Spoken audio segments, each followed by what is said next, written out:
Having lived through a long period of tension, fear and discord, could we now see the pandemic event as an opportunity to become more aware of our psychological mechanisms?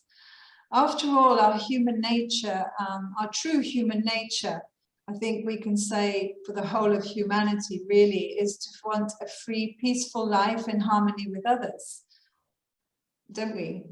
This is what everybody essentially really wants within their heart and their true nature. Yes, of course. That's also something that I explain extensively in the third part of my book. This crisis is not without meaning. In this crisis, we actually see that a specific kind of ideology, a technocratic ideology, a mechanistic ideology, an ideology which believes that the human being should try to rationally understand the world and also rationally control and manipulate the world so as to improve the human condition.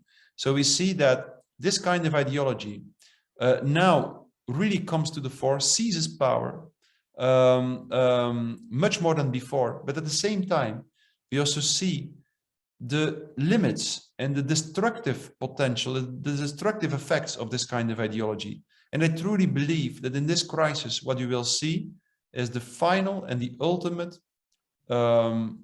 replacement of an ideology based on rational control by a different ideology, an ideology that is based, or a kind of a view on man and the world that is no longer based on the illusion of rational control and manipulation, but that is based on a totally different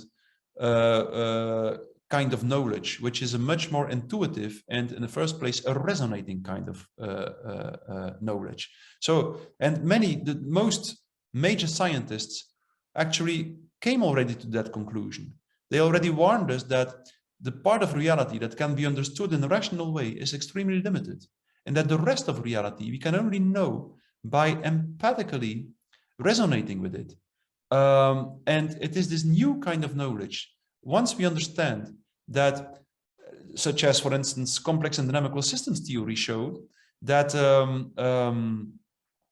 that most phenomena in nature, for instance, are complex and dynamical in nature, they are complex and dynamical, and that in this respect we can never understand them in a rational way. They are intrinsically irrational, and that we can only know them through resonance. Once we understand that our rational, the human mind in its rational dimension is really limited, and that we have to move on to other ways of knowing the world and of connecting to the world around us, the social world, the natural world, and so on. I believe once a society centers on that intuition and that awareness, then this crisis will be really solved. And I think in the short run, like in the next few years, I think we'll go through very difficult times. I believe the problems will get worse and worse in the next few years.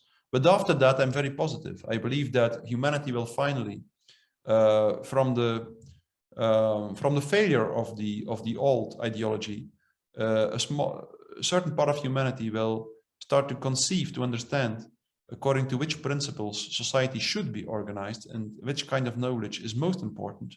And then we might be ready for a very nice and beautiful, a new human future, I believe.